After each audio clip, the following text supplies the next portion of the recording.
I just really appreciate that. He always remembered things like names of people because I was real honest about my situation. There was a cone of silence between our conversations about what I was telling him, and he would remember things and ask about people, and that just meant the world to me. I felt like I was talking to a friend, not like a coach who was trying to get me to make a decision. He'll be great wherever he goes, and man, what a career. I think, don't miss it, right? This is an insanely good football coach, an insanely good man in Pittsburgh, just done a heck of a job. Always respect the way that he's handled himself, but I think it's good for the organization and good for Mike Tomlin. He will never ever be forgotten in the city of Pittsburgh for what he did for all these years.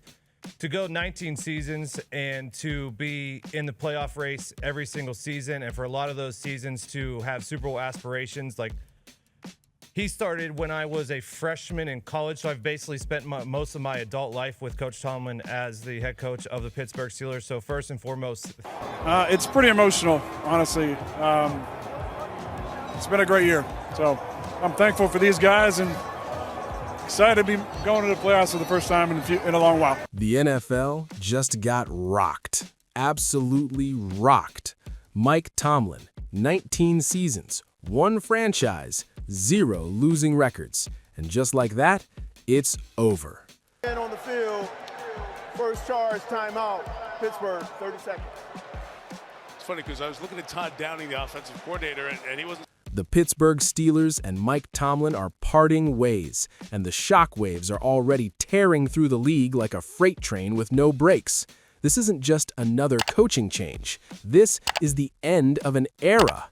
This is football royalty walking away from the throne. And if you think this is just about Pittsburgh, you're missing the entire picture. Because across the division, there's a 42-year-old quarterback who reportedly broke down in tears when he heard the news. Aaron Rodgers, the man who's seen everything, won everything, lost everything, actually cried when he learned that Mike Tomlin was stepping down. Why?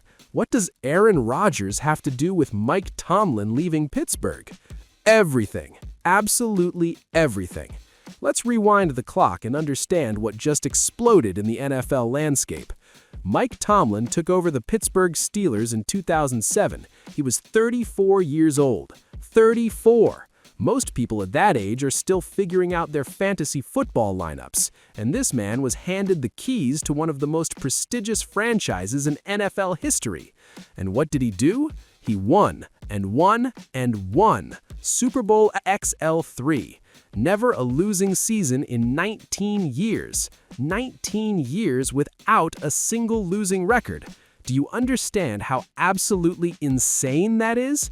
In a league built on parity, where dynasties crumble and coaches get fired after 2 bad seasons, Mike Tomlin kept the Steelers relevant for nearly 2 decades. It closes the book on Tomlin's 19 seasons in Pittsburgh, where he steps away as the NFL's longest tenured head coach. He leaves the Steelers with a 193, 114, and 2 career record, as well as 1 championship, beating the Cardinals in Super Bowl 43. 114 wins, 2 losses in the regular season. Cumulative? No, that's his career winning percentage dominance. The man was a wall of consistency in a league that chews up coaches and spits them out like sunflower seeds. But here's where it gets complicated. Here's where the story turns from celebration to tragedy. Because despite all that success, despite never having a losing season, despite being one of the most respected minds in football, the playoffs became Mike Tomlin's kryptonite. The Steelers kept making the playoffs. They kept getting there. Year after year, Tomlin found a way to drag his teams into January football. But once they got there, heartbreak, disappointment, early exits. And the fans, they got restless. Fortunately, in the playoffs, it just hasn't materialized, and the fans have become restless. I mean, you heard it, week after week. That's the brutal reality of professional sports. You can be great, you can be legendary, but if you can't deliver championships, eventually the narrative shifts, the whispers start, the hot takes begin, and suddenly 19 years of excellence gets overshadowed by what didn't happen. The Steelers kept running into the same wall. They couldn't find a franchise quarterback after Ben Roethlisberger retired. They tried. God knows they tried. But in today's NFL, without an elite quarterback, you're basically bringing a knife to a gunfight. And that's where Aaron Rodgers enters this story. Now, the timeline here is crucial. Pay attention. The Steelers were desperate for a quarterback. They'd been cycling through mediocrity at the position, watching other AFC teams like Kansas City, Buffalo, and Baltimore dominate with franchise quarterbacks, while they struggled with Mason Rudolph and Mitchell Trubisky. Aaron Rodgers, meanwhile, was in his final days with the Green Bay Packers, clearly ready for a change, clearly looking for one more shot at glory. The rumors started swirling. Would Rodgers go to Pittsburgh? Could Mike Tomlin, a defensive mastermind, a program builder, a winner, be the guy to finally unlock another Super Bowl for the aging legend? The speculation was intense. Sports talk shows debated it endlessly. Fans dreamed about it. The fit seemed perfect, but it never happened. Rodgers ended up with the New York Jets instead, and we all know how that disaster unfolded. Torn Achilles 4 plays into the season, an absolute catastrophe. And the Steelers? They limped into the playoffs with Will Howard and a defense that couldn't get stops when it mattered. They lost to Baltimore in the wild card round, and just like that, the writing was on the wall. So why would Aaron Rodgers break down crying over Mike Tomlin stepping down? Because he saw what could have been. He felt the weight of the missed opportunity. Think about it from Rodgers' perspective. You're one of the greatest quarterbacks to ever play the game. You've got 1, maybe 2 seasons left in the tank. You're looking for a coach who can maximize your talent, who can build around you, who can give you one more shot at immortality. Mike Tomlin was that guy. Mike Tomlin could have been that guy, but the timing never aligned. The organizations couldn't make it work. And now, with Tomlin stepping away, that door is closed forever. Rodgers is stuck in New York, rehabbing from injury, watching his career tick away while the Jets remain a dumpster fire. And Tomlin? He's moving on to whatever comes next, whether that's another franchise, a TV gig, or taking a year off to decompress from 19 years of pressure. The emotion Rodgers reportedly showed wasn't just about Tomlin. It was about everything. The missed chances, the what-ifs, the brutal reality that Father Time is undefeated and the window is slamming shut. Now let's talk about Pittsburgh's future, because this is where things get absolutely fascinating. The Steelers have hired exactly 3 head coaches since 1969. 3. Chuck Noll, Bill Cowher, Mike Tomlin. That's it. That's the entire list. They don't make hasty decisions. They don't panic hire. They find young, hungry coaches and give them decades to build something special. That's the Steelers' way. Mike Tomlin was 34 when they hired him. Bill Cowher was 34. Chuck Noll was 38. The pattern is clear. The Steelers are looking for the next young mastermind who can be there for the next 15 to 20 years. They want stability. They want someone who can build a program, not just win a few games. But here's the problem. They're starting from scratch.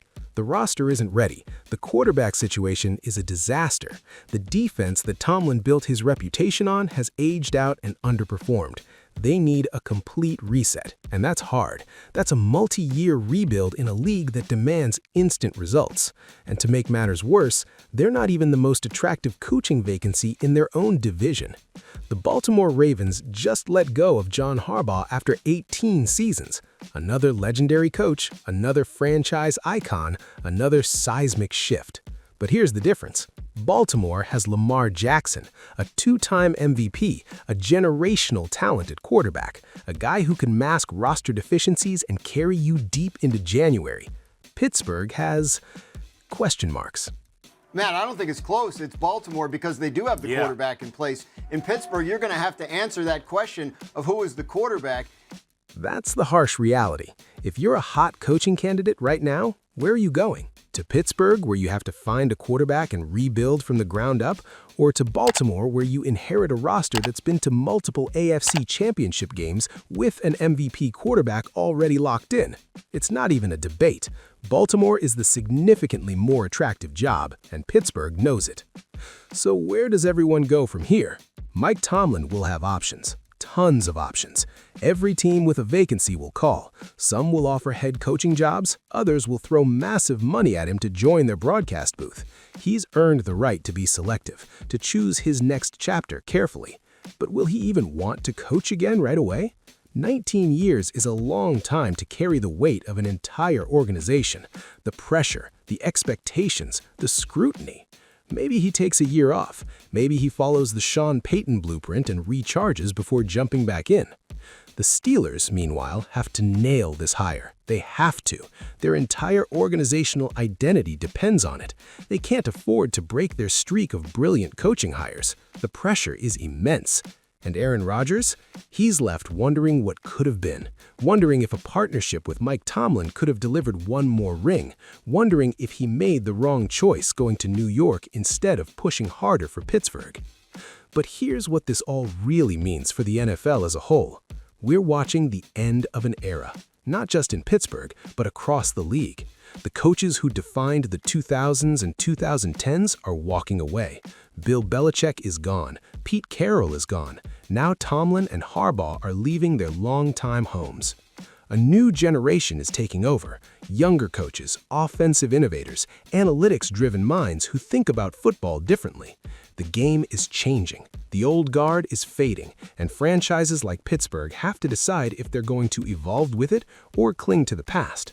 The Steelers have always prided themselves on stability, on loyalty, on doing things the right way. But in a league that's increasingly cutthroat, increasingly driven by instant results and Super Bowl or bust mentalities, can that philosophy still work? Mike Tomlin stepping down after 19 years isn't just a coaching change. It's the end of a dynasty. It's the closing of a chapter in NFL history. It's a reminder that nothing, not success, not respect, not consistency, lasts forever in this league. Aaron Rodgers crying over the news? That's the human side of football. That's the emotion we forget about when we're screaming at our TVs or arguing about draft picks. These are people with dreams, regrets, and what-ifs just like the rest of us. The Steelers will find their next coach. They always do. But will they find another Mike Tomlin, someone who can deliver excellence for 2 decades, someone who can keep them relevant even when the roster isn't championship caliber? That's the billion-dollar question. And as for Rodgers, his window is closing fast. Maybe this news is the wake-up call he needed. Maybe it pushes him to demand a trade, to force his way to a contender, to make one last desperate push for glory before it's too late. Or maybe it's just another reminder that in the NFL, timing is everything. And sometimes, even for the greatest players and coaches, the timing just never works out. 19 years, 0 losing seasons, 1 Super Bowl. And now it's over. Mike Tomlin's Pittsburgh legacy is complete. What comes next? For him? For the Steelers? For Aaron Rodgers? Nobody knows. But one thing is for certain. The NFL just got a whole lot more interesting.